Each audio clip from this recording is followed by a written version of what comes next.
చిటికం మీరా జీవితంలో వెలుగు నింపావయా, వ్యర్థముగా ఉన్న జీవితానికి అర్థం చూపావయా.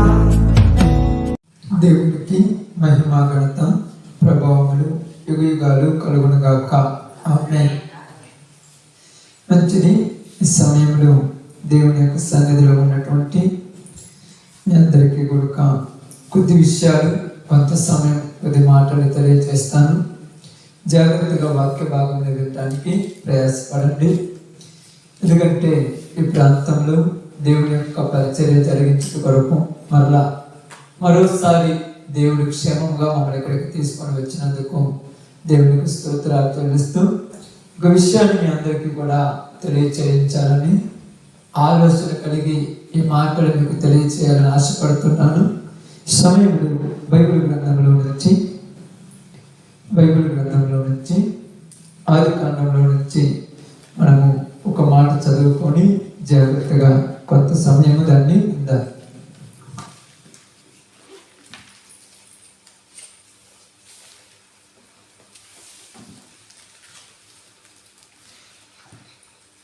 ఓకే. ఆదికాండము 1వ అధ్యాయము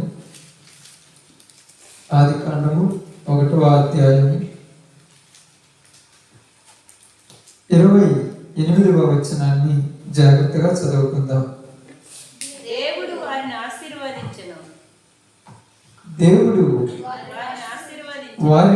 ఆశీర్వదించను.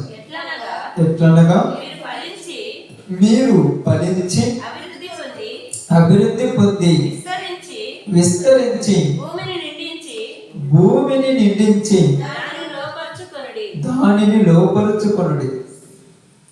చదవండి. సముద్రపు చేపలను, ఆకాశ పక్షులను, భూమి మీద ప్రాకు ప్రతి జీవిని ఏలుడని దేవుడి వారితో చెప్పాను. దేవుడి వాక్య భాగం మన మధ్యలో ఆశీర్వదించును గాక. ఆమేన్. కుడి వచ్చినందుకు ప్రభు నామములో శుభాలు, వందనాలు తెలియజేస్తున్నాను. సమయంలో బైబిల్ గ్రంథంలో ఉన్నటువంటి మాటను మీరు కొంచెం శ్రద్ధ కలిగి ఆలోచిద్దాం. ఎందుకంటే ఈ ప్రాంతంలో మీరు అందరూ కూడా దేవుని ఎరిగిన వారు.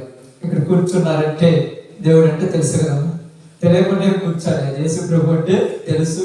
యేసు ప్రభు గురించి మీకు కొద్దిగా అవగాహన ఉన్నది.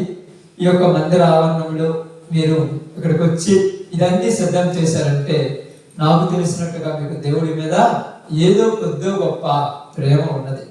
కానీ ఏమైందంటే కొన్ని పరిస్థితులు బట్టి చూసినప్పుడు వాడకపోతే ఏ వస్తువైనా ఏమవుతామా, తుప్పు పట్టిపోతే లేదా పనికి రాకుండా పోతుంది. వాడకపోతే, వాడుతూ ఉంటే ఏదైనా బాగా పనిచేస్తుంది. అంతే కదా. అది ఇనుమైనా, ఇల్లైనా, బంగారమైనా, మన మనస్సు అయినా, మనస్సు కూడా దాన్ని వాడకపోతే పాడైపోయినప్పుడు అది దేనికి పనికి రాకుండా పోతుంది. కాబట్టి ఇక్కడ మీకు తెలుసు కాబట్టి ఇక్కడ నేను మీకేమి గొప్ప విషయం తెలియచేయను, కానీ మీ అందరికీ తెలిసిన ఒక చిన్న విషయాన్ని చెప్తాను. మాకున్నటువంటి ఒక ఉద్దేశం ఏంటంటే ప్రాంతానికి వెళ్ళినా కూడా ప్రాంతానికి సువార్త అందించాలి. ఇక్కడ వచ్చిన వాళ్ళు చాలా మంది వస్తారు, వచ్చిన వాళ్ళందరికీ తెలుస్తుంది. కానీ ప్రాంతానికి అందాలి సువార్త, ఆ ప్రదేశానికి దేవుడి మాటలు అందాలి. అందుకనే ఈ సిస్టమ్ మొత్తం తీసుకొని రావడానికి గల కారణం ఏంటంటే మేము ఇక్కడ చెప్పేది నలుగురు వినాలి, విని వారు ఆలోచించాలి. వారు ఆలోచించినప్పుడు ఇది నిజమా అబద్ధం అని గ్రహించి సత్యాన్ని తెలుసుకోవాలి. అంతేగాని ఇక్కడ వచ్చి కూర్చొని మీ నలుగురి కోసం మేము వరకు మాట్లాడినా సరిపోదు. అందుకని ఇవన్నీ తీసుకొని రావడానికి చాలా మంది అంటారు, ఇవన్నీ ఎప్పుడైనా శుభ్రంగా బైక్ వేసుకొని రావచ్చు కదా, ఒక్కళ్ళు వచ్చి పోవచ్చు కదంటే ఒక్కరు వచ్చి పోవడానికి అది వేరు. కానీ సువార్త ప్రాంతానికి అందాలి. ఎందుకు ప్రాంతానికి అందాలంటే చాలా మంది ప్రజలు దేవుడిని గుర్తించలేకపోతున్నారు. ఈ రోజు దేవుడి వైపు తిరగకపోతున్నారు. ఎందుకు అలా ఉంటున్నారంటే వాళ్ళ గురించి వాళ్ళకి తెలియదు. మొదట మనిషి గురించి మనిషికి తెలియదు. అన్నీ తెలుసుకుంటాం కానీ మన గురించి మనకు తెలియదు. ఎందుకు మనకు తెలియదంటే మన విలువ ఎంత, మనం ఎంత గొప్పలము, మన యొక్క జీవితంలో మనం ఎందుకోసం ఉన్నామనేది తెలియదు. అందుకనే మనుషులందరూ ఈ రోజుల్లో ఏమైపోయారంటే వాళ్ళకి తెలియకుండా కానీ వాళ్ళు పాడైపోతారు. వాళ్ళకు కూడా తెలియదు పాడైపోతారు. మీరు అనుకుంటారు చూస్తూ చూస్తూ పాడు చేసుకుంటున్నారు ఇందులో జీవితాలంటే. ఎవరు కావాలని తన చేతిని నరుక్కోడు, ఎవరు కావాలని తన గొంతు కోసుకోడు. కానీ ఎలా ఉందంటే వాళ్ళకి తెలియకుండానే అలా అయిపోవటానికి గల కారణం ఏందో ఈరోజు మీకు తెలియజేస్తాను, జాగ్రత్తగా గమనించండి. ఇక్కడ ఆది కాండంలో నుంచి ఇది బైబిల్ గ్రంథం పరిశుద్ధాత్మ దేవుడు రాసిపడింది. ఇది తప్పుని నిరూపించడానికి ప్రపంచ దేశాలలో ఉన్న శాస్త్రవేత్తలు అందరూ కూడా ప్రయత్నం చేశారు, కానీ వాళ్ళు ఓడిపోయారు, బైబిల్ గెలిచింది.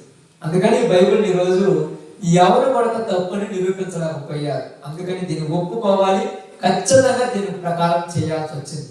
అందుకని ఇప్పుడు మీరు ఒక 20-30 సంవత్సరాల క్రితం పోతే సువార్త అంత ఇచ్చేవాడు లేదు కదమ్మా. ప్రార్థన అనేది అంత ఇచ్చేవాడు కాదు. ఎప్పుడో ఊరో ఒకళ్ళు వచ్చేవాడు జరిపించారు, వెళ్ళిపోయారు. కానీ ఇప్పుడు చూస్తే టీవీలలోను, సెల్ ఫోన్లలోను, రేడియోలోను ప్రతి చోట కూడా సువార్త జరుగుతూనే ఉంది. ఎంత విచ్చలవిడిగా ఎందుకు జరగాలంటే మనుషులకు దేవుడి గురించి తెలియాలి. అది మొట్టమొదటి పాయింట్. మనుషులకి దేవుడి గురించి తెలియాలి. ఏమి తెలియాలంటే దేవుడు మనిషిని ఎలా తయారు చేశాడని తెలియాలి. అది ఈరోజు నేను మీకు చెప్పేట ఒక చిన్న సందర్భం. ఇక్కడ ఏమి రాయబడిందంటే బాగా నుంచి ఆలోచించండి. దేవుడు వారిని ఆశీర్వదించాను అంటే దేవుడు మనుషుల్ని ఆశీర్వదించాడు. ఎలా ఆశీర్వదించాడంటే చదవండి అక్కడ. ఎట్లనగా మీరు ఫలించి అభివృద్ధి పొంది విస్తరించి భూమిని నిండించి.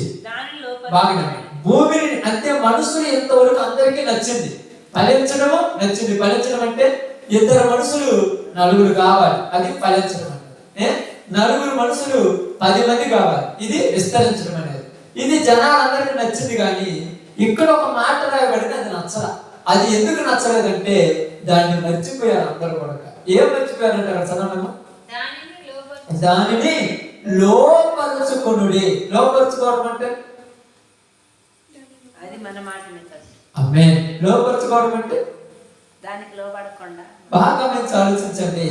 దేవుడు మనుషుల్ని ఆశీర్వదించాడు. ఏమని ఆశీర్వదించాడంటే మీరు ఫలించండి అన్నాడు. వివాహమైన తర్వాత లేదా ఆదాము అవ్వనున్నప్పుడు వాళ్ళిద్దరితోనే భూమి ఉండాలని దేవుడు ఆలోచించాల. భార్యాభర్తలు ఇద్దరు కూడా పిల్లలు కావాలి, ఆ పిల్లలకు పిల్లలు కావాలి, పిల్లలకు పిల్లలు కావాలి. 1 ఇల్లు 4 ఇల్లు కావాలి, 4 ఇల్లు 10 ఇల్లు కావాలి, 10 ఇల్లు 100 ఇల్లు కావాలి, 100 ఇల్లు 1000 ఇల్లు కావాలి, 1000 ఇల్లు 1,00,000 ఇల్లు కావాలి. ఇలాగే అందరూ ఆశ కలిగి ఉన్నారు. కానీ ఇలాగే విస్తరించిపోయారు, నిర్ణయించారు శుభ్రంగా. ఇదివరకు 4 ఉన్నారు, ఇప్పుడు 100 మంది అయిపోయారు. ఇలా విస్తరించిపోయారు మొత్తం. కానీ దేవుడి 2 చెప్పినప్పుడు ఇంకొక మాట కూడా చెప్పాడు. ఏం చెప్పాడంటే దానిని లోపరుచుకున్నాడు. ఎలా లోపరుచుకోమంటున్నాడు అక్కడ చదవండి. సముద్రపు చేపలను, ఆకాశ పక్షులను, భూమి మీద ప్రాకు ప్రతి జీవిని ఏలుడి. ఇది ఏలుడి అంటే ఏలడం అంటే తెలుసమ్మా? పెత్తనం చేయాలి. ఎవరు పెత్తనం చేయాలి? మనిషి చేయాలి. మనుషులమైన మనము వాటి మీద పెత్తనం చేయాలి. అర్థమైందా? జంతువుల మీద కానీ, పక్షుల మీద కానీ, పాకేటువంటి క్షీరదాల మీద కానీ ప్రతి దాని మీద మనిషి పెత్తనం చేయాలి. ప్రతిదీ మనిషి చెప్పినట్టు వినాలి. ప్రతిదీ మనిషి చెప్పినట్టు వినాలి. ఎలా ఎంతదంటే మనిషికి దేవుడు ఆ అధికారం ఇచ్చాడు. మనిషికి దేవుడు ఆ స్వభావం ఇచ్చాడు. మనిషిని దేవుడు గొప్పవాడిగా చేశాడు. ఎంత గొప్పవాడిగా చేశాడంటే ఆ 5 దినాలు సమస్తము చేసినప్పుడు అన్నిటినీ చూసినప్పుడు ఏ దానిలో దేవుడికి తృప్తి కలగాలి? సూర్యుడిని చేశాడు, చంద్రుడిని చేశాడు, ఆకాశాన్ని చేశాడు, నక్షత్రాలను చేశాడు. ప్రతి దాన్ని చేసినప్పుడు దేవుడికి సంతృప్తి కలగల. దేవుడికి సంతృప్తి ఎప్పుడు కలిగిందంటే తన స్వరూపమందు తన పోలిక చొప్పున నరుణ్ణి తయారు చేసిన తర్వాత అప్పుడు అనుకున్నాడు, ఇది నాకు బాగా ఉంది, ఈ నరుణ్ణి చేశాను, ఇక నేను రెస్ట్ తీసుకోవాలనుకున్నాడు. కాబట్టి ఇక్కడ దేవుడు ఏం చేశాడంటే మనుషులమైన మనందరినీ తయారు చేసి మనకేం చేయాలి, ఏమని చెప్పాడంటే మీరు భూమిని ఏలండి అని చెప్పాడు. దేని ఏలాలంట? భూమిని ఏలుకోమన్నాడు, భూమిని లోపరుచుకోమన్నాడు. ఏలటం అంటే ఎలాగంటే బైబిల్ గ్రంథం మీకు అర్థం కావడానికి ఒక మాట చెప్తాను. అలాగే ఏ విధానం గురించి ఒక ఉదయం చెప్తాను చూడండి. అదే బైబిల్ గ్రంథంలో నుంచి అదే ఆది కాండము 3వ అధ్యాయం చూడండి. అక్కడ ఒక మాట అంటే మీకు అర్థం కావడానికి ప్రతిదీ కూడా బైబిల్లో నుంచి ఎందుకు చెప్తున్నామంటే ఏదో మనం చెప్పే విషయాలు ఆశామాష ఉండకూడదు, అవన్నీ కూడా లోతైన మర్మమై ఉంటాయి. చూడండి ఆదాము గురించి మాట్లాడుతున్నాం చూడండి. 17 వచ్చిన 3:17 నీవు నీ భార్య మాట విని తినవద్దని నేను నీకు ఆజ్ఞాపించిన వృక్ష ఫలములు తింటివి గనుక నేల శపించబడి ఉన్నది. ప్రయాసముతోను నీవు బ్రతుకు దినములన్నీయు దాని పంట తిందువు. 16 చదువుదాం. ఆయన స్త్రీతో నీ ప్రయాసము నీ గర్భవేదన నేను మిక్కిలి హెచ్చించదను, వేదనతో పిల్లల కందు నీ భర్త ఎడల నీకు వాంఛ కలుగును, అతడు నిన్ను ఏలును. ఏలడం అంటే ఏంటంటే భార్యను భర్త ఏం చేయాలమ్మా? ఏలుకోవాలి. అంటే అర్థమవుతుంది. ఏలుకోవాలంటే భర్త చెప్పినట్టు భార్య నాలా, భార్య చెప్పినట్టు భర్త నాలా. మనం ఏం చెప్తామంటే మంచి ఎవరు చెప్పినా వినాలంటాం, అవునా కదా? మంచి చెప్పేటప్పుడు ఎవరు చెప్పినా వినాలంటారు. కానీ సృష్టి ధర్మం అలా లేదమ్మా. సృష్టికి ఒక ధర్మం ఉంది. దేవుడు ఒక ధర్మాన్ని పెట్టాడు. ఎందుకు పెట్టాడంటే మనిషి జీవితంలో ఈ యొక్క తల నుంచి పై భాగం వరకు ఈ తలకాయ లేకపోతే ఎంత ఉన్నా కూడా దానికి విలువ లేదు. మీకు అర్థమైందా? ఈ తలకాయ అనేది లేకపోతే ఎన్నున్నా విలువ లేదు. ఈ తలను చూస్తే ఆ మనిషి పేరు చెప్పగలం. కాబట్టి స్త్రీకి శిరస్సు భర్త, పురుషుడు. కాబట్టి పురుషుడు లేకపోతే స్త్రీకి విలువ లేదు. కాబట్టి పురుషుడు లేకపోతే స్త్రీకి విలువ లేదు. కాబట్టి ఆ పురుషుడు జీవించినంత కాలం స్త్రీని ఏం చేయాలి? ఏలుకోవాలి. ఏలుకోవాలంటే ఇదే. ఏలుకోవాలంటే అతడు కష్టపడి పనిచేసి ఆమెను పోషించి ఆమెను చేసినప్పుడు ఎన్ని చేసినా ఏలుకోవడం అంటే భర్త చెప్పినప్పుడు భార్య అన్నారు. అది ఏలుకోవడం అనే పద్ధతి. కాబట్టి ఇక్కడ దేవుడు ఆదికాండము 1:28 వచనంలో ఏం చెప్పిందంటే నీవు భూమిని ఏలుము అన్నాడు. దేన్ని ఏలాలంట? భూమిని ఏలాలంట. అంటే భూమిని ఏలాలంటే అర్థం ఏంది? మనుషుడు చెప్పినట్టు భూమి వినాలి. మనం చెప్పినట్టు భూమి వినాలి. అంటే మనం చెప్పినట్టు ఎలా వినాలంటే ముందు రాయబడింది ఏం రాయబడింది తెలుసా? నీవు పిల్లలను కానీ విస్తరించి భూమిని నిర్మించి దానిని లోపరుచుకోవాలి. లోపరుచుకోవడం అంటే అది మన కాళ్ళ కింద ఉన్నది భూమి. ఎప్పుడైనా గుర్తుపెట్టుకో, మనిషికి దేవుడు ఏం చేశాడంటే సమస్తమును ఎక్కడ పెట్టాడు? నీ కాళ్ళ కింద పెట్టాడు. కాళ్ళ కింద పెట్టాడంటే నువ్వు గొప్ప, భూమి గొప్ప? బాగా ఆలోచించడమ్మా. కాళ్ళ కింద ఉన్న చెప్పులు గొప్ప, నెత్తి మీద ఉన్న కిరీటం గొప్పదా అన్నా? కిరీటం గొప్పదా, చెప్పులు గొప్పయా? కిరీటమే గొప్పది కదా. బాగా అర్థం చేసుకున్న తర్వాత మళ్ళీ మీరు ఇబ్బంది పడినట్టు ఆ సమాధానం లేదు. కిరీటమే గొప్పది కదా. కాబట్టి ఎప్పుడైనా కాళ్ళకున్న చెప్పులను ఎత్తిని పెట్టుకుంటామా? పెట్టుకుంటే ఏమంటామా? పెట్టుకుంటే ఏమంటామమ్మా? చెప్పులు అసలు పెట్టుకోవడానికి కుదరదు. ఒకవేళ పెట్టుకున్నాను అనుకోండి ఏమంటాం? ఇచ్చాడంటారా? నిజంగా అంతే కదా. ఓకే, అది గుర్తు పెట్టుకోండి. కాబట్టి ఇక్కడ మనం బాగా అర్థం చేసుకుందాం. దేవుడు మనుషుని గొప్పవాడిగా చేశాడు. మనుషుని తక్కువవాడిగా చేయాల.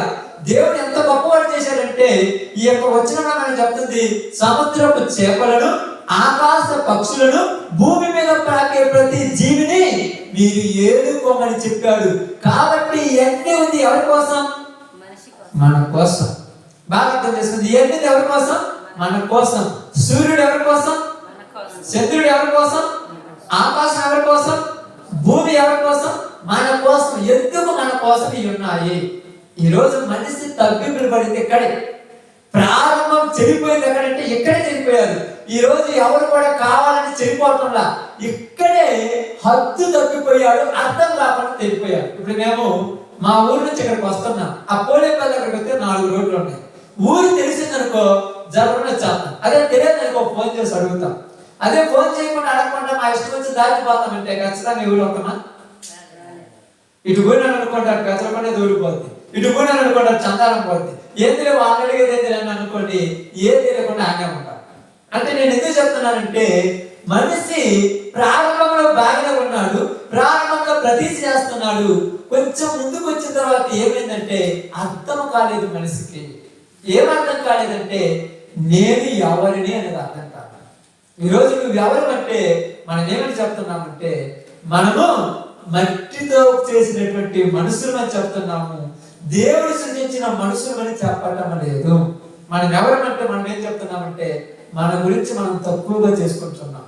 ఎంత తక్కువ చేసుకున్నామంటే ఇక్కడ బైబిల్ గ్రంథం చెప్తుంది, చేపలను నువ్వు వేలాలి, పాములను నువ్వు వేలాలి, చెట్లను నువ్వు వేలాలి, పుట్టలను వేలాలి, శత్రువుని నువ్వు వేలాలి, ఆ సూర్యుని నువ్వు వేలాలి, భూమిని నువ్వు వేలాలి. ఇదంతా ఎందుకు ఇచ్చాడంటే నువ్వు బ్రతకటానికి దేవుడు ఇచ్చిన ఆది. ఇవన్నీ కూడా బాగా అర్థం కట్టడం చెప్తాను. భార్యాభర్త వివాహం అయిన తర్వాత భార్య ప్రెగ్నెన్సీ ఉందనుకోండి, ప్రెగ్నెన్సీగా ఉన్నప్పుడు ఆ కడుపులో ఉన్నటువంటి బిడ్డ కొరకు తల్లిదండ్రులు ఏం చేస్తారంటే కొన్ని వస్తువులు కొనుక్కుంటారు. ముందుగా బొమ్మలు కానీ, మగపిల్లోడి తీయని, ఆడపిల్ల తీయని కొన్ని కొనుక్కున్నప్పుడు వీటన్నిటిని రెడీ చేసి పెడతారు కదా. వీటన్నిటిని రెడీ చేసి పెట్టేది ఎవరి కోసం?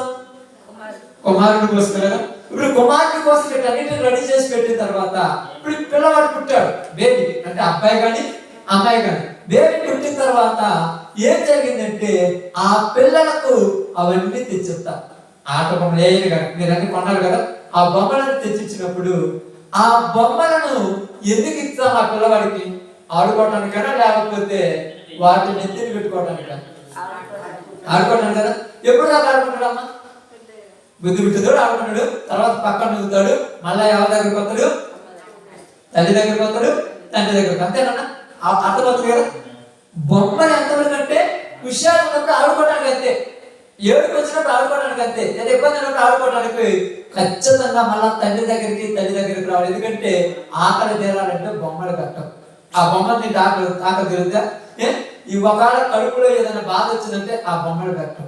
ఏం కావాలంటే అమ్మ దగ్గరికి రావాలి, పాలన్నం తాగాలి, తండ్రి తెచ్చిన ఆహారం అన్న తినాలి, అప్పుడే అవుతారు. ఇప్పుడు తల్లిదండ్రులు తెచ్చినటువంటి బొమ్మలు దేనికంటే పిల్లవాడికి ఆడుకోవడానికే. ఇది బాగా మీరు గుర్తుపెట్టుకుని అర్థం చేసుకుంటే ఇక్కడ దేవుడు కూడా ఏం చేశాడంటే మనిషిని తయారు చేయక ముందే ఈ మొత్తాన్ని తయారు చేశాడు. చంద్రుడిని, సూర్యుని తయారు చేశాడు. అక్కడ మొదటి అధ్యాయం చూడండి, అక్కడ 16 వచనం చదవండి, 15 నుంచి చదవండి, 15 జాగ్రత్త చదవండి. భూమి మీద వెలుగించుటకు అవి ఆకాశ విశాలమందు జ్యోతులని ఉండునుగాకనియు పలికెను. ఆ ప్రకారం ఆయను దేవుడు ఆ 2 గొప్ప జ్యోతులు అనగా పగటిని ఏలుటకు పెద్ద జ్యోతిని, రాత్రిని ఏలుటకు చిన్న జ్యోతిని, నక్షత్రమును చేశాను. ఇవి దేనికి చేశారంటే పగలు రాత్రులు మనకు వెలుతురునివ్వటానికి చేశాడు. ఏంటివి? పెద్ద జ్యోతి, చిన్న జ్యోతి అంట. ఏంటి పెద్ద జ్యోతి? సూర్యుడు. చిన్న జ్యోతి ఏంటి? చంద్రుడు, నక్షత్రాలు. ఎందుకు చేశారంటే మనకు వెలుతురునివ్వటానికి. ఇప్పుడు మీరు ఇళ్ళలో ఉన్నారు కదమ్మా, మీరు ఇంట్లో ఉన్నప్పుడు అప్పుడు ఛార్జింగ్ లైట్ తీసి పెడతారు. దేని పెట్టుకుంటామా? కరెంట్ కొన్నప్పుడు వెలుతురు రావాలని, అంతేనా? లేకపోతే ఈ లైట్ లేకపోతే నాకు ప్రపంచం లేదన్నా. కరెంట్ కొన్నప్పుడు వెలుతురు రావడానికి లైట్ పెట్టాడు. ఈ లైట్ కొనకొచ్చింది మీరే. మీరు కొనకొచ్చి దాన్ని అక్కడ తగిలించుకున్నారు. అవసరమైతే ఆన్ చేసుకుంటారు, లేకపోతే ఆఫ్ చేసుకుంటారు. ఇప్పుడు ఈ లైట్ చూసిన తర్వాత పిల్లవాడు ఏమనుకుంటాడంటే ఆ లైట్ చూసి ఆనందపడతాడు, సంతోషపడతాడు, చాలా ఆనందంగా ముందుకు వెళ్ళిపోతాడు. అదే విధంగా దేవుడి కొడుకు ఇవన్నీ తయారు చేసి ఇవన్నీ ఎవరి చేతికి ఇచ్చాడు? మన చేతికి ఇచ్చాడు. ఆ పిల్లవాడికి ఎలాగ బొమ్మలు ఇచ్చాడు, ఆ యొక్క కరెంట్ లేనప్పుడు లైట్ ఎలాగ ఉపయోగపెట్టడానికి కొనుక్కొచ్చుకున్నామో అలాగ మన చేతికి ఇచ్చి ఈ ఇష్టం వచ్చినట్టు ఏమైనా ఉపయోగించుకోండి అని చెప్పాడు.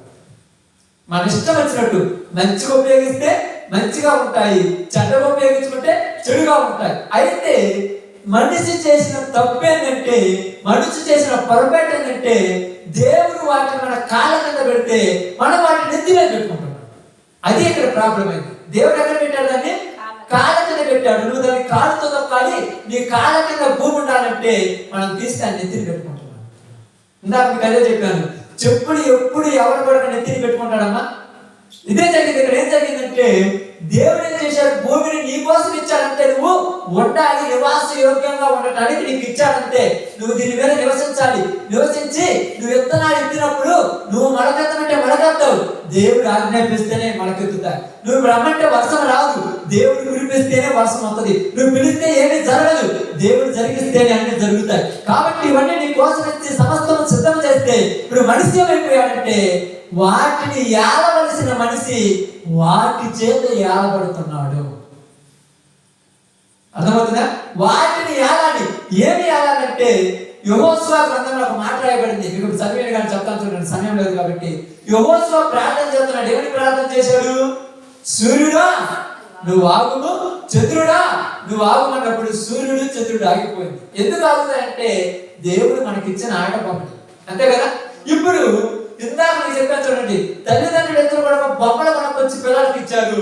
ఇప్పుడు ఈ పిల్లలు బొమ్మలను పట్టించుకుని తల్లిదండ్రులు మర్చిపోయారు. ఈ బొమ్మలను పట్టించుకున్నారు. ఎందుకు? ఇప్పుడు కుక్క బొమ్మ కానీ, నక్క బొమ్మ కానీ, డాలి బొమ్మ కానీ ఎంత కదా, ఈ బొమ్మలు పట్టించుకున్నారు. ఇదే ప్రపంచం అయిపోయింది, ఇదే జీవితం అయిపోయింది. ఇక తండ్రి దగ్గరికి తల్లి దగ్గరికి రావడం. ఇప్పుడు తల్లిదండ్రులకి పాపం రాదా? ఇప్పుడు కొనిచ్చింది రా బొమ్మలు నువ్వే కదా. ఇప్పుడు కొనిచ్చింది దేనికి? నీకు దోటి వాడుకొని వాళ్ళ నా దగ్గరకు రాలని. కానీ ఇప్పుడు ఈడేం చేశాడు?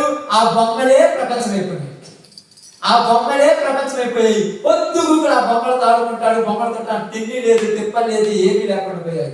అలాగనే మనిషి కూడా ఏమైపోయాడంటే ఈ రోజుల్లో బాగానండి, దేవుడు భూమిని నిండించి విస్తరించి దానిని లోపరుచుకోమన్నప్పుడు మనుషులు భూమిని లోపరుచుకోవటం మొదలుపెట్టేసి మనిషి భూమికి లోబడిపోయాడు, ఆకాశ పక్షులకు లోబడిపోయాడు, చతుష్పాద జంతువులకు లోబడిపోయాడు, ఆ సముద్రపు చేపలకు లోబడిపోయాడు, పాకేటువంటి పాములకు లోబడిపోయాడు. ఇప్పుడు ఈ చంద్రుడు సూర్యుడికి లోబడిపోయాడు. ఎలా లోబడిపోయాడంటే మనిషికి దేవుడు మొత్తం మంచిగా చేశాడు, చెడు చేయాల. చెడు అన్నా మీ పిల్లలకి మీరు చెడు చేస్తారన్నా? కావాలని చెడు చేస్తారా? అస్సలు చేయము. కానీ మనమేం చేస్తున్నామంటే మంచిగా చేయాలనుకుంటాము. దేవుడు కూడా మనుషులకు మంచిగా చేశాడు, చెడు చేయాల. అయితే మనుషులు ఏమయ్యారంటే దేవుణ్ణి మరిచిపోయారు. ఎందుకు మర్చిపోయారంటే పొద్దుగుకులు తల్లిదండ్రులు ఎలా ఉంటారు? బిజీగా ఉంటారు. పొద్దున్న పోయి సాయంత్రం నాకు ఎవరి కోసం కష్టపడేది? పిల్లల కోసం, అంతే కదా. పొద్దున 6 గంటలకు పోతారు, సాయంత్రం 6 మీరు ఇంటికి వచ్చాక. ఈ మధ్య ఖాళీ సమయం మొత్తంలో పిల్లలు ఎదురుతోటి బొమ్మలతోటి, టీవీ తోటి, రిమోట్ తోటి, సెల్ ఫోన్ తోటి. ఇప్పుడు తల్లిదండ్రులు కాని రాలేదని వాళ్ళని ఇలువియాలా, వాళ్ళకి ఇలువకూడదా? ఇలువియాలా, ఇలువకూడదా? వచ్చి ఏంటి చిన్న అన్నం తిందురామంటే నువ్వేం తల్లిగా పొద్దున పోయి ఇప్పుడు వచ్చినావు, నువ్వు అసలు నాకు అవసరం లేదు, ఈ బొమ్మే నాకు ముఖ్యం అన్నది అనుకోండి, మీకు కోపం అవుతుందా? లేకపోతే మా అమ్మ బంగారు తల్లి గుర్తు పెట్టుకుంటావా? ఎందుకు కోపం? కొనిచ్చి నువ్వే కొనిచ్చావు కదా. ఇప్పుడు నువ్వేదో పొద్దున పనికి పోయి సాయంత్రం పొద్దుకు ఆ పిల్లోడితో ఉంటే సరిపోదు కదన్నా. అంటే నీకు తెలియదు, ఏం తెలియదు, నీకు తెలిసింది నేను పొద్దుగూకులు ఇంట్లో ఉంటే వాళ్ళ కడుపు నిండదు, నేను కష్టపడి పని చేస్తేనే వాళ్ళ కడుపు నిండేది. ఇప్పుడు వీళ్ళేమనుకుంటారు తెలుసా? మా అమ్మ మా నాన్న మాతో లేరు కాబట్టి, అసలు మాకు కనపడలేదు కాబట్టి వాళ్ళకు మేమంటే ప్రేమ లేదు, ఈ బొమ్మ, ఈ టీవీ, ఈ సెల్ ఫోనే మాకు ప్రపంచం అయిపోయింది అన్నట్టుగా ఉన్నారు. అదే విధంగా ప్రేమ జరిగిందని మీకు చెప్పాలనుకుంది ఏంటంటే దేవుడు భూమిని సమస్తాన్ని మనకు చేతులకు అప్పగిస్తే మనం దేవుని మర్చిపోయి భూమిని ఆరాధించటము, భూమికి మొక్కటము, దీనికి చేయటం ప్రారంభిస్తున్నాం. ఇప్పుడు దేవుడు కానరాడా? మనకేమనిపిస్తుంది? ఇదే దేవుడు అంటాడు, ఇదే దేవుడు అన్నాడు, ఇదే అంటే ఏటలేకపోయాడు. అందుకని ఏం చేస్తున్నాడంటే సూర్యుని దేనికి ఇచ్చాడని చెప్పాను? రాత్రి వెలిగి ఉండటానికి. ఇప్పుడు ఎవరైనా పోవాలంటే లైట్ అడిగిపోతాం. మీరు మా పాత్ర లైట్ ఎలా లేదు, నేను ఈరోజు రానంటే ఎప్పుడన్నా లైట్ ఆడకపోతే నువ్వు పోవటానికి ఏమి? ఆ లైట్ నువ్వు దేనికి తెచ్చుకున్నావు? చీకటప్పుడు ఎదురు కోసం తెచ్చుకున్నావు. అంతేగాని నువ్వు నిద్రపోయేటప్పుడు, నువ్వు పెళ్లి చేసుకునేటప్పుడు, నువ్వు పేరంటాలపోయేటప్పుడు లైట్ చూద్దావా? మనుషులు ఇప్పుడు ఏమైపోయారంటే దేవుడు పెట్టిన లైట్నే ఒక రుజువుగా మార్చుకున్నారు. మంచి జరగలేదు, చెడు జరగలేదు, ఇటుపోతే అది జరగదు, ఇటుపోతే ఇవన్నీ ఎలాగంటే దేవుడు మనిషిని గొప్పగా చెప్తే మనిషి ఎలా మారిపోయాడంటే వాటి ఏలుబడిలో పోయాడు. అర్థం కాదు, ప్రపంచానికి అర్థం కావట్లేదు. ఎందుకు అర్థం కాలేదంటే వాళ్ళకి అర్థం అయితే ఎప్పుడో బాగుపడి ఉండేది. అర్థం కాలేదు. ఎందుకంటే దేవుడు నీ కాళ్ళ కింద భూమిని పెడితే దాన్ని నెత్తిని పెట్టుకున్నట్టు మారిపోయిపోతాను. ఇది దేనికోసం ఉపయోగించుకుంటున్నావు అని ఒక్కసారి ఆలోచించినప్పుడు ఏలుడి అన్నాడు. ఎలా ఉందంటే భర్త మీద భార్య కథనం చేతి వెళ్ళడం నచ్చుద్దా? నిజంగా చెప్పండి, నచ్చుద్దా? మనం ఏమనుకుంటున్నామంటే నా భార్య మంచిది, నాకు చెడు చెప్పలేదు, మంచిగా చెప్తుందంటే నీ వరకు ఓకే, నీ ఇంటి వరకు ఓకే, కానీ సమాజంలో పోతే నీకు విలువ లేదు. సమాజానికి నచ్చలేదు.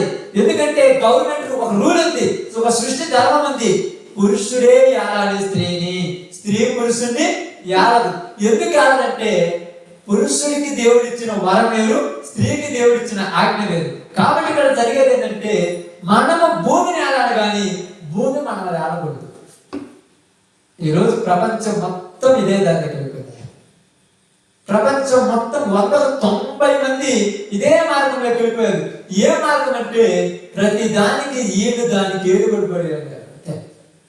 అది చెప్పినట్టే చేయాలంటారు, అది చేసినట్టే చేయాలంటారు. అందుకనే బైబిల్ ఏం చెప్తుందంటే అపవాదంట తనకు సమయం కొంచెమేనని బహు క్రోధం గలవాడి వెలుగుతూ తిరుగుతూ వచ్చి మనుషులను ఎక్కడ పాడు చేస్తే పాడైపోరు. కాబట్టి వాళ్ళని ఏం చేశారు? వాళ్ళు దేనికైతే ఏదైతే వాళ్ళ చేతికి దేవుడు ఇచ్చాడో దానికే బానిసం చేసేస్తున్నారు. అర్థమైందా? ఏదైతే ఉదాహరణకు ఎప్పుడైనా పిల్లలతో మాట్లాడటానికి కానీ సరిపోయి టీవీ కొనుక్కున్నాం టైం పాస్ కోసం అని, ఇప్పుడు ఈ టీవీకే బానిస అయిపోయి మిమ్మల్ని పరుచుకోకపోతే మీ పిల్లలు కోపం కదా మీకు. ఆ టీవీ సోతా అసలు నేను పరుచుకోకుండా నీతో మాట్లాడకుండా పొద్దు కూడా టీవీ టీవీ టీవీ అంటే నీకు కోపం వస్తుందా రాదా? అప్పుడు ఏం చేస్తావు నువ్వు? ఏం చేస్తావు చెప్పండి. టీవీకి ఒక నెల కార్డు ఆపేసినప్పుడు ఏం చేస్తారు? ఏం చేస్తారా? ఇల్లు లేవు లేరు, ఎలా పోయారు కదా. కార్డు ఆపేస్తే ఏం చేస్తాము? అసలు టీవీ ఉంది సరిపడేది కాదు, కార్డు వేయకుండా ఆపేశారు. ఏం చేస్తారు పిల్లలు? ఎవరు కాదు వెళ్తారు? నానా కార్డు అంటే నాన్న ఎప్పుడు గుర్తొస్తాడు? టీవీ కార్డు అయిపోతే. అలాగే ప్రజలకు దేవుడు ఎప్పుడు గుర్తొస్తాడంటే ఈ భూమి సరిగా పండకపోతే, ఈ యొక్క ఆకాశం నుంచి వర్షం కరెక్ట్ గా పడకపోతే, మన కుటుంబంలో మంచి జాగ్రత్తగా జరగకపోతే ఇప్పుడు గుర్తొస్తున్నాడు దేవుడు మనకు. అలాగే టీవీని ఆఫ్ చేసినట్టు కాపేయాలని. ఎందుకైనా పిల్లల కార్డు అయిపోయి టీవీ కార్డు అయిపోయి బాగా చూసుకుంటారంటే వారు టీవీలో పడి అసలు నాన్ననే మర్చిపోయాడు. వీడికి సిగ్గు రావాలంటే ఒక నెల కార్డు అయిపోయి చూద్దాం, అప్పుడు వాడు ఏమైనా తీసుకుంటాడు చూద్దాం. అవునా? ఇప్పుడు దేవుడు కూడా ఏం చేశాడంటే ఇలా బుద్ధి రావాలంటే నేను ఇలా మేలుని చేయడం మానుకోవాలి. కొత్త కొత్త తెగులు తెప్పిస్తానన్నాడు, కొత్త కొత్త వ్యాధులు తెప్పిస్తానన్నాడు, కొత్త కొత్త రోగాలు తెప్పిస్తానన్నాడు. కరువులు వస్తున్నాయి, భూకంపాలు వస్తున్నాయి, ఇబ్బందులు వస్తున్నాయి. ఎందుకంటే వాళ్ళు నన్ను మర్చిపోయి ఇదే వాళ్ళ గొప్పదనేటట్టు దీని మీద పాడుకున్నారు. ఇప్పుడు దీన్నే పూజిస్తున్నారు దేవుడు. ఎవరైనా ఆరాధించవాలన్నామా? ఇప్పుడు దీన్నే సందర్శన చేస్తున్న దేవుడు అన్నారా? ఎందుకు చూడండి, వారానికి దేవుడు ఎన్ని రోజులు చేశాడమ్మా? 7 రోజులు చేశాడు. 7 రోజులు మంచి అన్నాడా చెడ్డ అన్నాడు? మీరు చదవండి. ప్రతిదీ మంచిదే. మరి నీకెందుకు చెడ్డదైంది? ఇప్పుడు నీకెందుకు చెడ్డదైంది? ఎందుకైందమ్మా నీకు? ఇప్పుడు నీకు చెడ్డది ఎందుకైనా ఒక మాట మీరు చెప్పండి. ఎందుకు చెడ్డదైందంటే నేను ఇందాక చెప్పాను, మన మనసు చెడిపోయింది మొదట. ఇది చెడ్డది కాదు.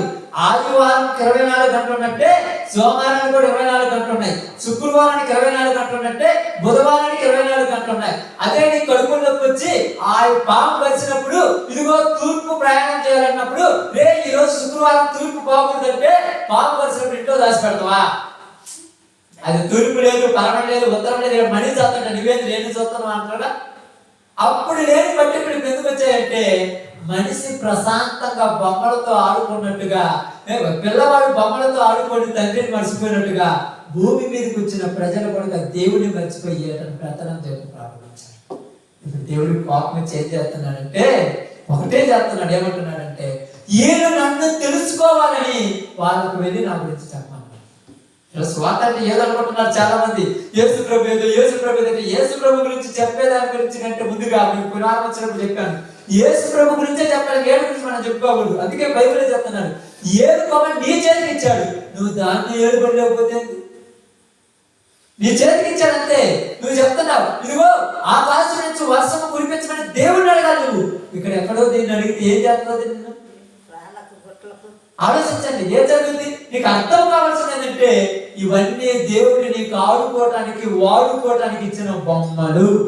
అది చెరుడైనా, అది చంద్రుడైనా, అది భూమి అయినా, అది కొండ అయినా, అది చెట్టు అయినా, అది చామైనా, అది ఏదైనా ఇది ఇచ్చినటువంటి నువ్వు ఆడుకోవటానికి ఇచ్చిన వస్తువులు. ఆడుకునే వస్తువులతో జీవితం ఎక్కడన్నా గడిచిపోద్దా?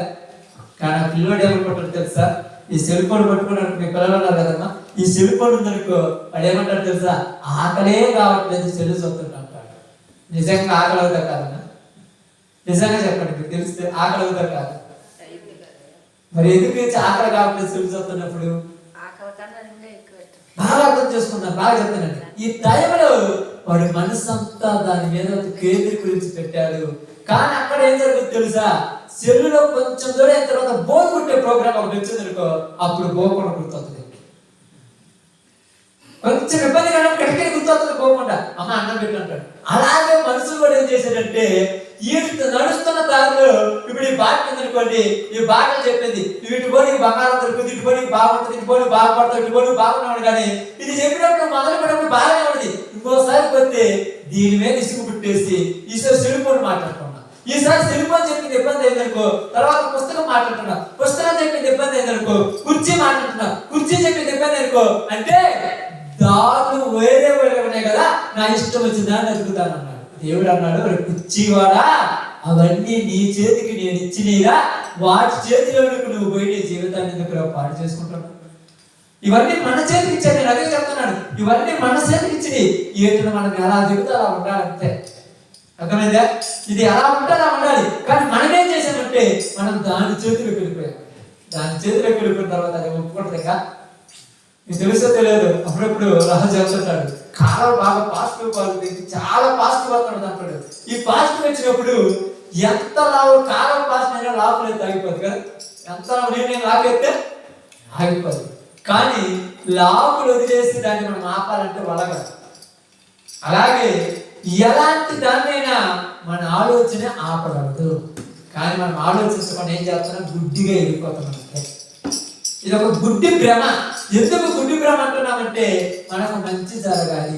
మంచి అంటే ఏంటనుకుంటున్నారంటే పంట పండితే 10 కేజీలు గింజలు కలిగితే 10 క్వింటాలు కావాలని మంచి.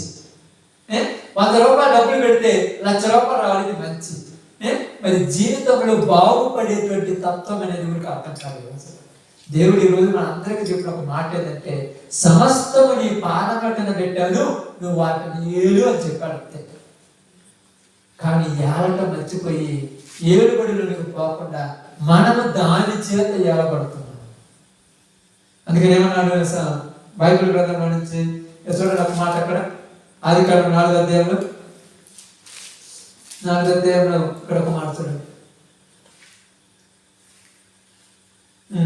7వ వచనం, నీవు సత్క్రియ చేసిన ఎడల తల ఎత్తుకొనవా, సత్క్రియ చేయని ఎడల వాకిట పాపం పొంచినడు, నీ ఎడల దానికి వాంఛ కలుగును, నీవు దానిని ఏలుదువనెను. దేనిని? మనిషి భూమిని ఏలాల్సింది పక్కన పెట్టేసి పాపాన్ని ఏలుతున్నాడు. పాపానికి బానిస అయిపోయాడు. పాపం ప్రకారం జీవిస్తున్నాడు. పాపమే వాడు చెప్పింది వాడి చేతిలో పడిపోయింది. పాపానికి బానిస అయిపోయాడు. దీనికి ఎప్పుడు ఏలుతుంటాడు? దీన్ని ఎప్పుడు ఏలుకోవాలి? ఇప్పుడు ఈ రోజులలో ప్రపంచంలో మనుషులు పెద్ద చదువులోనైనా గొప్ప చదువు చదివినోడైనా వాడు చదివిన సైన్స్ మొత్తం వాడికి ఇక్కడికి వచ్చిన తర్వాత వాడి జీవితంలో శ్రేణి మీద అంతా. ఎందుకంటున్నానంటే దేవుడు బైబిల్లో చెప్పింది ఏంటంటే ఏది నీకు హాని చేయదు, నువ్వే దానికి హాని. అర్థమైందా? ఏది నీకు హాని చేయదు, నువ్వే దానికి హాని. ఎందుకంటే సృష్టిని దేవుడు మనకు అప్పగించాడు. పచ్చగా కలకలలాడేటువంటి ఈ యొక్క పచ్చని చెట్లతో సృష్టిని జీవించుకున్నప్పుడు ఆ సూర్యరశ్మి నుంచి వస్తున్నటువంటి ఈ యొక్క వెలుతురు ఈ యొక్క పచ్చదనం మీద పడినప్పుడు మనకు మంచి పంట కావాల్సిన ఆక్సిజన్ కావాల్సిన వాతావరణం వస్తుంది. కానీ మనము మన స్వార్థం కోసము సృష్టిని పాడు చేస్తున్నాం. సృష్టిని మన స్వార్థం కోసం, మన ఉపయోగాల కోసం, మనకు నచ్చినట్టుగా జీవించడం కోసం సృష్టిని పాడు చేసేవాడు ఎక్కువైపోయారు.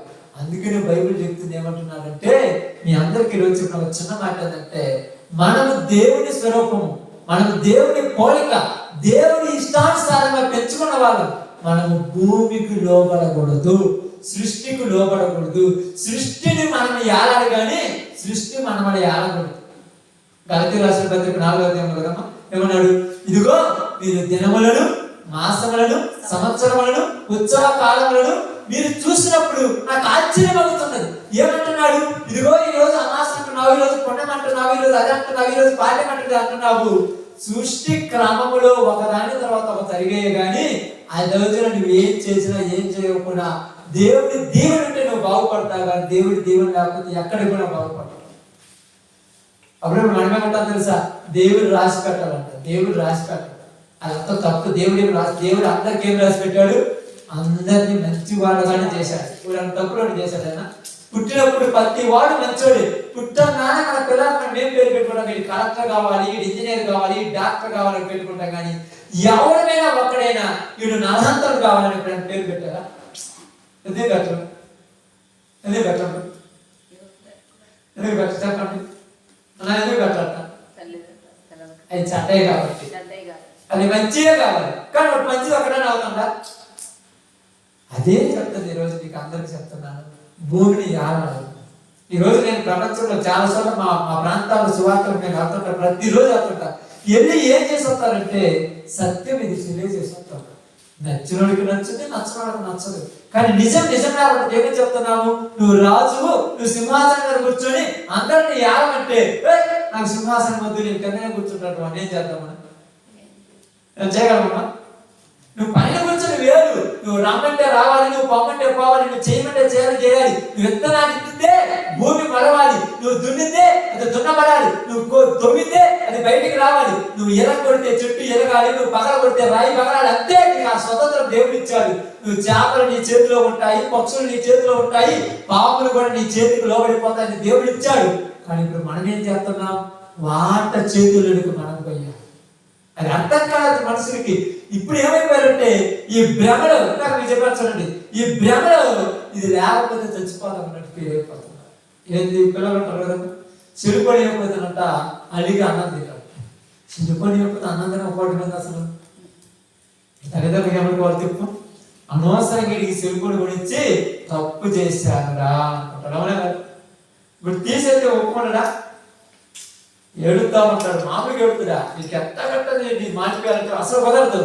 నువ్వు అవసరమైతే నువ్వేనొద్దు కానీ సెల్లే కావాలి. అంతే కదా? నువ్వైనొద్దు సెల్లే కావాలి.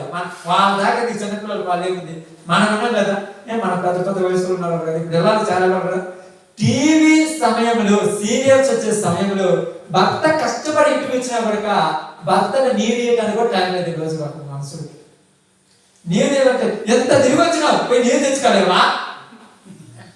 ఇప్పుడు భర్తకి ఎంత కోపం అవుతుంది తెలుసా? చంపేయాలంత కోపం అవుతుంది. ఒకవేళ కొడితే, గొడవ అయితే, ఏదన్నా పెద్ద ప్రమాదం అయితే నాకే కదా తలకాయ నొప్పి, నేను పోయి నేను తెచ్చుకుంటే ఏమవుతుంది. ఇప్పుడు ఈ మనిషి ఏమవుతుందంటే, నిజంగా చెప్తాను చూడండి, ఇదిగో నేను లేకపోతే ఆయనే తెచ్చుకుంటాను అంటే ఏమంటుంది? ఇది బాధ్యత మరవటం. అలాగే మనుషులు కూడా ఒక బాధ్యత మర్చిపోయారు. భూమి కూడా బాధ్యత మర్చిపోయింది. ఏం చేయడం ప్రారంభిస్తుంది? భూమి ఏం చేయడం ప్రారంభిస్తుంది? మనుషుల్ని ఆడడం ప్రారంభిస్తుంది. మనుషులు భూమికి లోబడ్డారు. అందుకని మనుషులు ఏం చేయాలని కూడా భూమి చెప్పినట్టే చేస్తారు. వాళ్ళు చెప్పినట్టే భూమి ఏం చెప్పుద్ది అంటే భూమి వచ్చి చెప్పదు. భూమి అంటే అపవాది మనుషుల్లోనికి వచ్చి మనుషులను దాని చుట్టూ చెప్పు చేతలో పెట్టుకుని ప్రాంతం. అంతే కదా? మనం అంతే దాని చెప్పు చేతలో పడియాం. ఎలాగని మీకు అర్థం కావడం చెప్తా చూడండి. మీకు అర్థమయ్యే భాష చెప్తాను. 9 లేదు కానీ ఇప్పుడు అంతా అలాగ వచ్చింది. మీరు 7:30 8 గంటలకు ఒక సీరియల్ చూస్తారు కదా. ఆ సీరియల్ చూసినప్పుడు 8 గంటలకు కనీసం నీకు ఆడ హాస్పిటల్లో భర్త బెడ్ మీద పడుకున్నాడు, డాక్టర్ గారు 8 గంటలకు వస్తాడు, ఈ హాస్పిటల్కి వచ్చినప్పుడు ఏమి చెప్తాడు ఉన్నా కూడా ఈ భర్త గురించి ఆ పిల్లల గురించి టెన్షన్ ఉండదు. 8 గంటల సీరియల్ ఏమవుతుందో ఇదే టెన్షన్. ఎందుకంటే ఈ మనిషి దానికి ఏమైపోయింది? బానిస, లోబడిపోయింది. అలాగే ఇప్పుడు మనుషులందరూ కూడా ఏమైపోయారంటే ఈ టన్నిటికి లోబడిపోయారు. ఇప్పుడు మనం పోయి చెప్తే ఎంతంటే ఎంతగా ఉంటుందంటే ఏంటి కొత్తగా ఏం చెప్తున్నా? ఫస్ట్ నుంచి వచ్చిందండి, ఫస్ట్ నుంచి ఎవరు చెయ్యండి, ఫస్ట్ నుంచి వచ్చింది అన్నాడు. చూడండి మీరు ఆలోచించండి, ఎక్కడెక్కడ ఫస్ట్ నుంచి వచ్చింది అడగండి. శాస్త్రం ఎప్పుడు వచ్చింది? మధ్యలోనే వచ్చింది శాస్త్రము. ప్రారంభంలో ఉంది మనిషి, దేవుడు. భూమి ప్రారంభ శాస్త్రం మధ్యలో వచ్చింది. ఎందుకు పెట్టుకున్నారు మనుషుని శాస్త్రాన్ని అంటే ఒకరినొకరు లోపరుచుకోవడానికి పెట్టుకున్నారు. అది మనకు అర్థం కాక మనం ఏమనుకుంటున్నామంటే ఏమవుతుంది చాలాసార్లు చాలా మంది మతకాలు మీరు చూస్తున్నారు కదా, ఏదో అంటారు ఒట్లు కడతారు, ఒట్లు కట్టింది ఒక్కడ జరగదు. అది అంటారు ఇది అంటారు, మనస్సాక్షికి మించిన ఒట్టి ఎక్కడ ఉండదు. అందుకని ఇక్కడ దేవుడు ఏమన్నాడంటే మొత్తం మన కాళ్ళ కింద పెడితే మనం దాని కాళ్ళ దగ్గర పడుకుంటాం. నాకు ప్రారంభం చెప్పారు చూడు, మీరు నవ్వుతారని. ఇప్పుడు చెప్పులు నెత్తిని పెట్టుకున్నాడు ఏమన్నారు, పిచ్చోడు అన్నారు కదా. ఇప్పుడు వాటి దగ్గర పోయి చేస్తుంటే పిచ్చోడు అన్నాడా నేను మంచోడు అన్నాడమ్మా? నవ్వులాడు.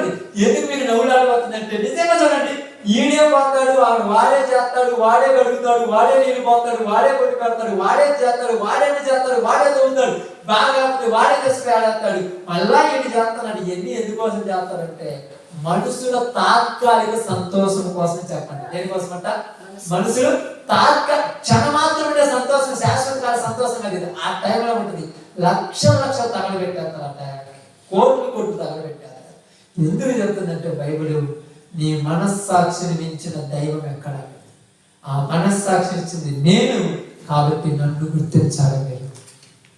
ఒక్కసారి ఆలోచించి చూస్తే మనిషికి మనిషి అర్థమైపోతాడు. కానీ ఇప్పుడు మనిషికి మనిషి అర్థం కాదు. ప్రతి మనిషి వేరే వాడి చేతిలో కీలుబొమ్మ అయిపోయాడు. ఎంత గొప్పడైనా, నేను ఒక క్రికెట్ ఆడుతున్నటువంటి పెద్ద సచిన్ టెండూల్కర్ అనే క్రికెట్ ఆడుతుంటారు, ఆయన ఒకళ్ళ దగ్గర కీలుబొమ్మ కావాల్సింది. అనంతపురం దగ్గర పుట్టపర్తిలో జరిగారు. ఆ పుట్టపర్తిలో ఒక ఆయన ఉన్నాడు, ఆయన దగ్గర పోయి చూపించుకొని రావాలి. ఆయన చరిత్ర తర్వాత రాస్తే ఆయన ఎన్ని చేసిందో. ఎందుకంటే ప్రతి మనిషికి ఒకరి దగ్గర కీలుబొమ్మ అయిపోయాడు. ఈరోజు మన జీవితాల్లో చాలా మందిని ఏదో ఒక బలహీనతలో పడిపోయి ఇట నుంచి బయటికి రావడానికి దేవుడి దగ్గరికి రాకుండా ఉన్న సంతృప్తితోనే ముందుకు పోతున్నాం. అంతే. జీవితాలు ఎప్పుడు బాగుపడాలంటే నిజంగా చెప్తున్నా చూడండి, మనకెందుకు ఈ సమస్యలు వచ్చాయి, ఈ బాధలు వచ్చాయంటే బైబిల్ అక్కడే చెప్తుంది, తప్పులు చేసే వరకు అనుభవించాలంటే. తప్పు చేసినప్పుడు ఖచ్చితంగా అనుభవించాల్సింది. అలాంటోడైనా ఎవరిని వదల పాపం ప్రతి వారికి రావాల్సిందే. మనం ఏం చేస్తామంటే ఇది గుడ్డు చచ్చిపోయింది, కుక్క చచ్చిపోయింది, నక్క చచ్చిపోయింది, పిల్లి చచ్చిపోయింది, ఇది పోతుంటే ఇవన్నీ ఎందుకు చచ్చిపోయింది, వారి కాలం తిరిగి చచ్చిపోయాడంటే. ఇప్పుడు నీకు మంచి జరగాలంటే ఏంది? నువ్వు చేస్తున్న పాపం మానుకొని మంచి జరుగుతావు. చేస్తున్న పాపం మానుకోవడానికి ఇష్టపడతారా? అవసరమైతే ఇంకా 400 కోట్ల రూపాయలు పెట్టి ఏదైనా మొక్కుబడి చేస్తాం, కానీ వ్యభిచారం మానుకోడు, దొంగతనం మానుకోడు, మద్యపానం మానుకోడు, పాపం మానుకోడు, నరహత్యలు మానుకోడు, ఎన్నైనా మొక్కుబడి చేస్తాను. అవసరమేముంది? వాళ్ళ కుటుంబంలో ఒక తప్పు చేస్తే ఒక భార్య భర్తకు ఎరగకుండా ఆ భార్యతో నువ్వు పాపం చేసినప్పుడు ఆ భర్త ఎంత ఏడుతాడో నీకు తెలుసా? ఆ ఉసురు నీకు గుర్తుకుంటుందా లేదా? అది అర్థం కాదు జనాలకు. ఏ కీడు తగులుతుంది, ఏ కీడు తగులుకోవాలా? నువ్వు చేసినదే నిన్ను పట్టి పీడుస్తుంది, అర్థం కాదా? ఇప్పుడు ఒక్కసారి బుద్ధి తెచ్చుకొని, ప్రభువా నా వల్ల ఆ కుటుంబం ఏడ్చింది, ఆ పిల్లల తల్లిదండ్రులు వాళ్ళైపోయారు, ఆ పిల్లల తండ్రిదండ్రులు వాళ్ళైపోయారు, వాళ్ళ ఉసురు నాకు తగలకుండా నేను నా పాపాన్ని ఒప్పేసుకుంటానని విడిచిపెడితే ఏ కీడు మనిషికి లేదు. కానీ ఎన్ని చేయరు, ఏదేదో చేద్దాం అనుకుంటారు, వాటన్నిటి వల్ల కాదు మనిషి పాడైపోయింది, పాపము వల్లనే. ఈ పాపానికి లోబడి మనిషి పాపాన్ని మానుకోవడం ఇష్టం లేక వ్యర్థమైన వాటిలోకి వెళ్ళిపోతాం. వెళ్ళిపోతే ఏమైనా జరుగుతుందా? ఏమీ లేదు, అంతా వేరువైపోయింది. కాబట్టి ఈరోజు మీ అందరికీ చెప్తుంది ఒకే ఒక మాట ఏంటంటే, భూమిని యాగమని దేవుడు మనకి ఇచ్చాడు, సమస్తాన్ని మనమే యాగాలి సృష్టిని. కానీ సృష్టి చేతులకు మనం పోయాం. ఇప్పుడు అది మనం యాత్ర, అది చెబితే మనం వింటున్నాం. అవునా కాదా? మీరు అక్కడ ఎలా ఎట్టున్నామంటే, భూమికి 1,00,000 రూపాయలు అంటే భూమి 1,00,000 రూపాయల కోసం ఒకటి చంపేసి లేచుకెళ్ళిపోయాడు మనిషి. డబ్బు కోసం ఒకటి చంపుతున్నాడు, పరుగు కోసం, మా యొక్క ధనం కోసం ఒకటి చంపుతున్నాడు. మనిషి ప్రాణ విలువ 5 రూపాయలు కూడా లేదు అంటున్నాడు ఈరోజు. అసలు ఎందుకు ఇలా దిగజారిపోయారు మనుషులు అంటే, మనిషికి భూమిని ఏడుకునే తత్వం రాలా, భూమి చేత ఏలబడుతున్నాడు. బంగారమైనా, వజ్రాలైనా, డబ్బు అయినా ఇవన్నీ ఎక్కడి నుంచి వస్తున్నాయి? భూమిలో నుంచే కదా. ఇప్పుడు అది పెత్తనం చేస్తున్నా, మనిషి పెత్తనం చేస్తున్నారు. చెప్పండి, డబ్బే పెత్తనం చేసి ఎక్కడ కూడా కనుక డబ్బు అడిగి ఇల్లు అంట, డబ్బు లేకపోతే ఇల్లు లేదండి. ఎక్కడి నుంచి వచ్చింది అర్థం కాల. ఈ చెట్టులో నుంచి కాగితం వచ్చింది, ఈ భూమిలో నుంచి రత్నరాశులు వచ్చాయి. ఇప్పుడు మనుషులు నేలతుంటే మనుషులు చూసి పిచ్చుకోమని చెప్పారు వాళ్ళ దగ్గర. అందుకని నేను మొదట్లో చెప్పాను, చెప్పుని నెత్తిని పెట్టుకున్నాడు పిచ్చోడు. ఈరోజు మనం కూడా ఏమైపోయామంటే, ఈ వాటి చెప్పు చేతలో పోయి మనం వాటిని నెత్తిని పెట్టుకున్నాం. దేవుడు వాటన్నిటిని మన కాళ్ళ కింద తెచ్చిపెట్టాడు. ప్రాణానికి నీ ప్రాణం నువ్వు ఎన్ని వేల కోట్లు ఇచ్చినా మళ్ళా నీకు ప్రాణం పోదు. ఏదైనా సంపాదించి ప్రాణాన్ని సంపాదించుకోడు. ఈ ప్రాణం దేవుడు మనకి ఇచ్చింది ఏమి తెలుసా? భూమి మీదకి వెళ్ళి మంచిగా జీవించి అనేక మంది పిల్లలను కని వాళ్ళని మంచి వాళ్ళగా పెంచి భూమిని విస్తరించి భూలోకమును జయించి రమ్మని పంపిస్తే ఇక్కడికి వచ్చి దాని చేతిలో పడిపోయి దాని చెప్పుడు మాట వెళ్ళిపోయి దేవుడినే మర్చిపోయాం. అందుకు దేవుడు బాధపడుతూ తన కుమారుడు యేసు ప్రభువును పంపించాడు. ఓకే, కాబట్టి మీ అందరికీ చెప్పిన చిన్న విషయం ఏంటంటే మనం కూడా ఒకటి ఆలోచిద్దాం. మీరు ఆలోచించండి, ఇంటి మీద ఎప్పుడైనా ఆలోచించండి, పడుకున్నప్పుడైనా ఆలోచించండి. ప్రతి ఒక్కరి మాటలు వింటున్న ప్రతి ఒక్కరు ఆలోచించండి. మనకు దేవుడు ఇచ్చింది, మనం దాని చేతులకు పోకూడదు. దినాలు, చంద్రుడు, సూర్యుడు, నక్షత్రాలు, ఈ దినాలు, మాసాలు, రోజులు లెక్క పెట్టుకోవడానికే, కానీ వాటి ద్వారా మనకి ఏమీ జరగవు. అలా జరిగే పడితే అలా జరిగే పడితే ఏమీ లేదు. కాబట్టి మీ అందరూ బాగా ఆలోచించి దేవుడు మనకు అన్నీ ఇచ్చాడు, మనం దేవుడినే ఆరాధించాలి. ఆయన ఆత్మయుడు, ఆయన మాత్రం ఆరాధించాలి. ఏది వైపు మనము వెళ్ళకూడదు. అలా వెళుతున్నామంటే మీరందరూ చెప్పినట్టుగా మనం పిచ్చోము. మీరు చెప్పారు, నేను చెప్పలేదు, మీరే చెప్పారు పిచ్చోళం అవుతున్నాను. అలా పిచ్చిగా ఉంటావా లేదా జ్ఞానం కలిగి ఉంటామో ఆలోచించు. ఓకే, అందరు తల వచ్చి